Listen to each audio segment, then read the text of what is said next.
in months like September, October, and November. It was a beautiful place. And something happened to me as a kid. I fell in love with trees, particularly acorns. I grew up on a property that had just tons and tons of acorns. And a couple years ago, I went back to the home I grew up on. No one was at the house, I checked.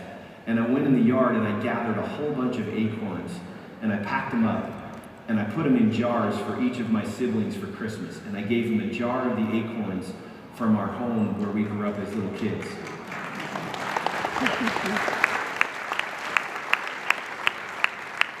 I love the symbol of trees. I love tree rings. They're so fascinating to me. Did you know that you can read tree rings? Did you know that they can tell you whether there was a drought in a certain year just by looking at the tree rings? And the good news, by the way, is they don't have to kill a tree to see the rings. They can cork it, pull it out, and they can measure the distance between the rings. Did you know they can tell you a year when a fire occurred from a tree ring? There's so much they can tell you. Water conservationists are now plugging all new data into their systems because what tree rings are telling them. There's no data that's deeper and older than the tree. In the investment community, we have a concept called compound growth. Think about compound growth. What is it? If I have $100 invested and I yield 10% of dividend or capital appreciation, it grows from 100 to 110. And then if I gain 10% on that, what happens? Is it 10% on the original principal? No. Compound growth says I'm going to get 10% on the original principal plus the interest. It's the concept of growth on growth. That's what I think of when I think of the concept of becoming. It's growth on growth. It's tree rings. It's consistently battling through the droughts and the great seasons of water, the great conditions, the forest fires, and continuing to add new tree rings to your own life of experience, both good and bad, yielding growth and becoming, growth on growth.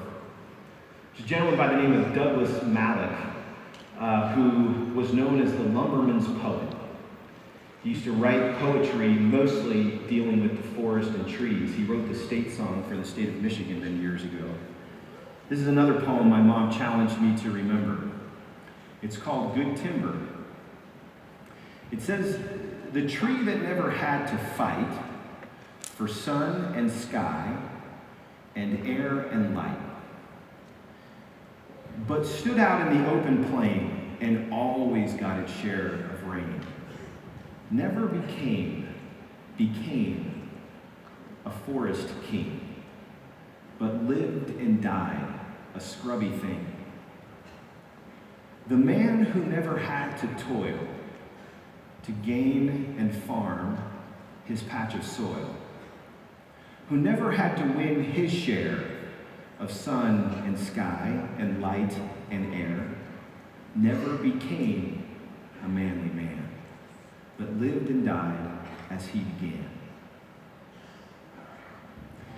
It also goes on to say, let me show this to you real quickly, that good timber does not grow with ease. The stronger the wind, the stronger the trees. The further the sky, the greater the length. The more the storm, the more the strength.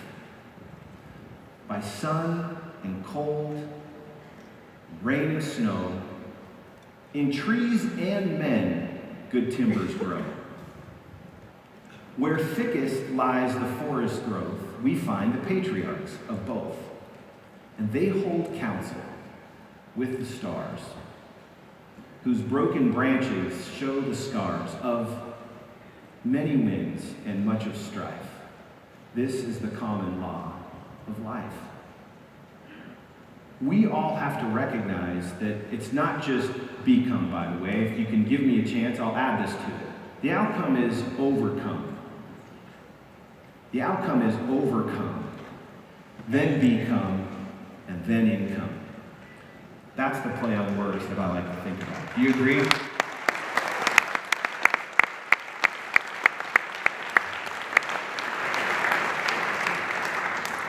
I grew up with a father who would always remind me that you're going to be valued in life largely to the degree that you make yourself valuable.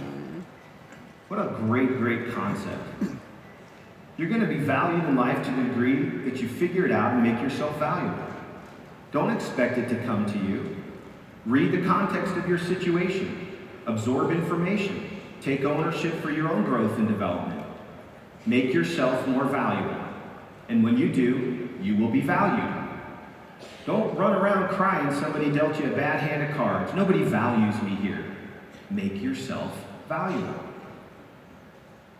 We have an interesting family.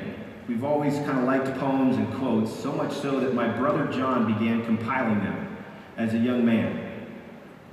And before you know it, he had so many quotes and poems like the ones I've shared with you today that he started putting them in binders. Dad had a whole slew of them that he contributed to it over the years. Things like you're valued in life largely to the measure you create value, make yourself valuable. And Johnny put together this book called the Norton Book of Family, or Norton Family Book of Wisdom. And it's just a compilation of all these quotes and poems over the years.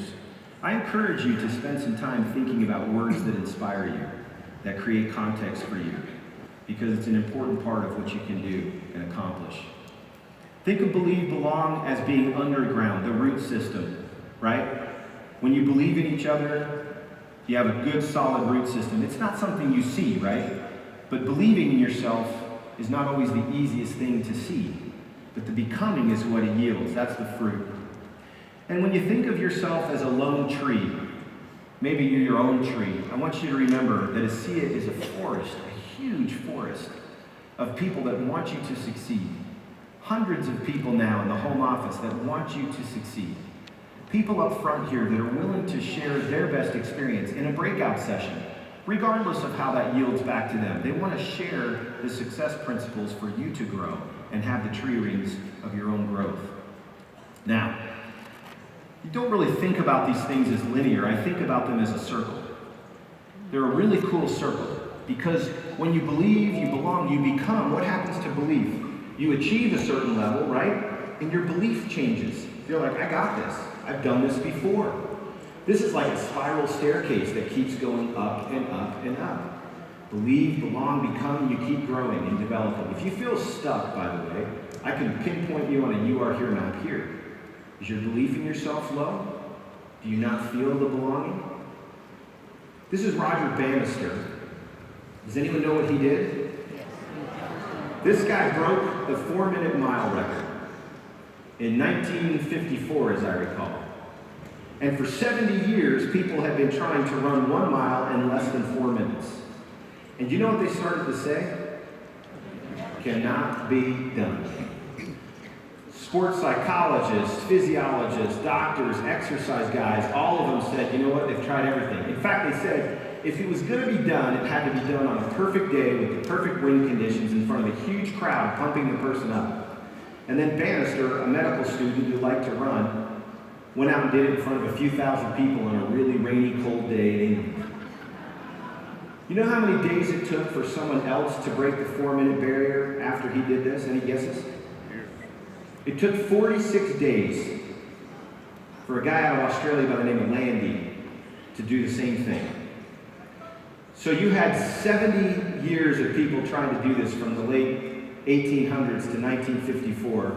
The guy does it, and 46 days later, Landy does it again. A year from the date that he did it, 3 men in a single race did it on the same day. Do you know how many people have run a 4-minute mile or less since he did this?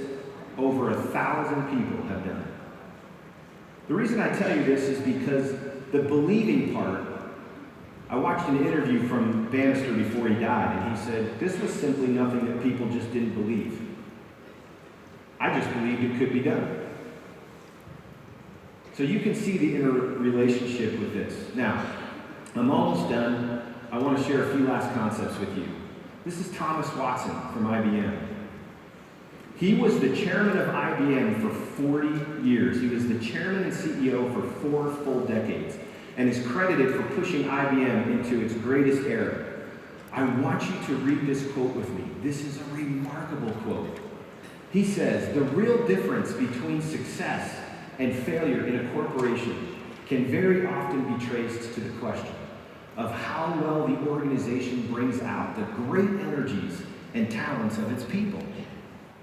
The basic philosophy, spirit, which is ethos, and drive of an organization have far more to do with its relative achievements than do technology, economic resources, org structure, innovation, and timing. I fully believe this statement. You are the organization's talent. Your energies and talents need to be brought out. Our spirit is far more important than some technological advancement. It's the spirit that will drive the business forward. 4 decades as the chairman and CEO of one of the largest companies in the world. Took it from very, very small to an incredible organization before he passed away. He passed away in the chairmanship. Please understand that this is what Believe, Belong, Become is for us. The great energies and talents of our people being brought to bear to do something unique. Last year I talked about inflection points, right? About this concept, but there are also choice points. Oops, can you go back 1 slide for me? Thanks. These inflection points are also choice points. You have to decide. You have to make a decision as to what you want to do. And I think of this as the concept of right now. Right now is an inflection point.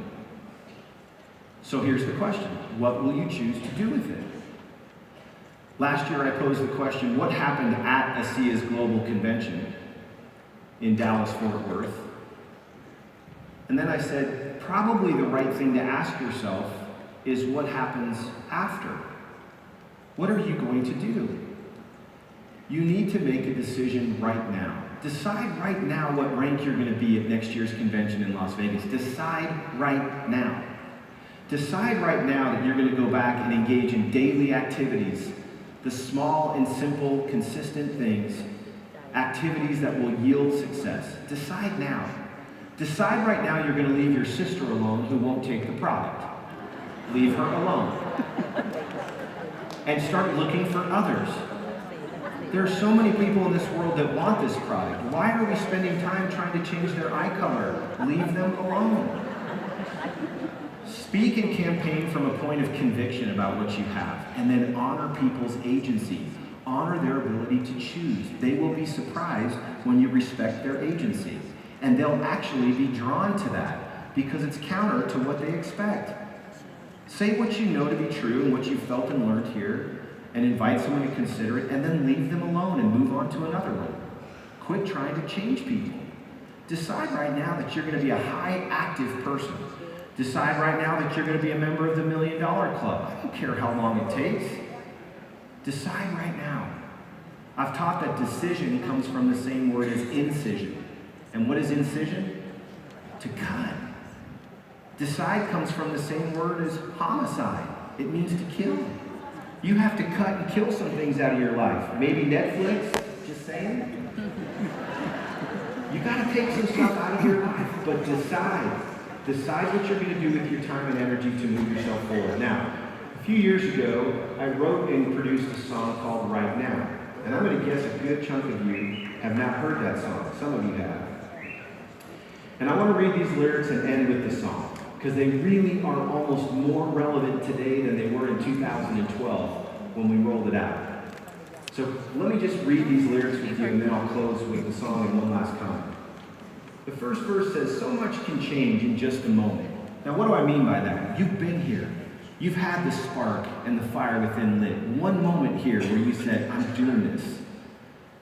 And does it take hope to hold on to it before it slips away?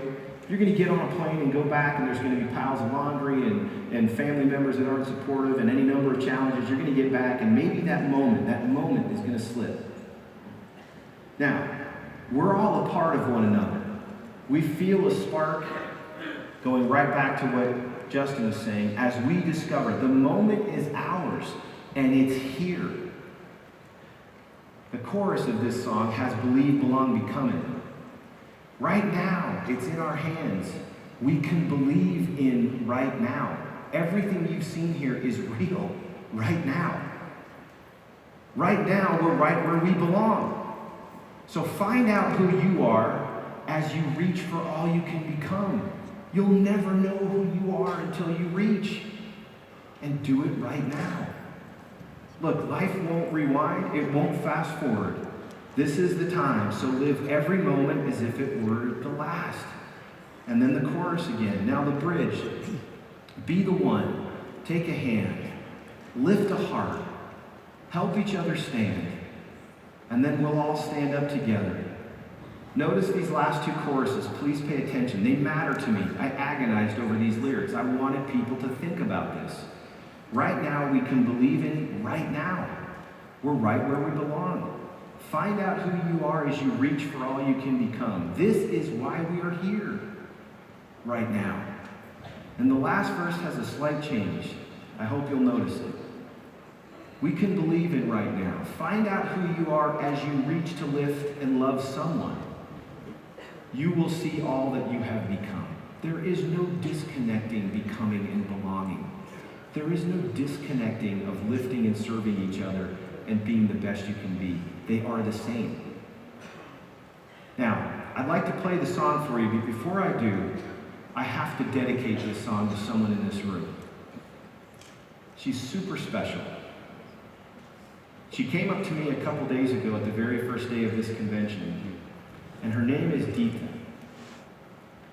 And Dita came up to me and presented me with a CD that she had recorded of the song that I wrote for my dad's retirement called One Life. And she told me that how much it meant to her. And she said I couldn't get the lyrics out of my head, and so I would sing it, and I would sing it, and finally I said, I'm going to go into a recording studio and I'm going to see it. Now, Dita, you have to forgive me. I'm not going to play your song for this whole group, but I do want you to know that I took it up to my dad's room, and we both sat down and we listened to it together with my dad and my sister and my mom, and it was utterly gorgeous. What makes this even more special to me is Dita is blind. And she came up to me, and her hands were shaking. I could tell she was nervous. And we gave each other several big hugs as we talked about what she had felt. She has a beautiful voice, and so Dita, I want to dedicate this song to you for the great service and blessing of your voice for Dad and I and sharing that song with us. So I'd like to play this song for you guys. I hope you'll listen to the lyrics and consider it. We've built it with some pictures of the event. Hopefully you'll enjoy those, and forgive me if I didn't get a picture of everybody. But I do want you to end with this, and I'll share one last comment. So can we roll the song in the small video? And thank you, Dita.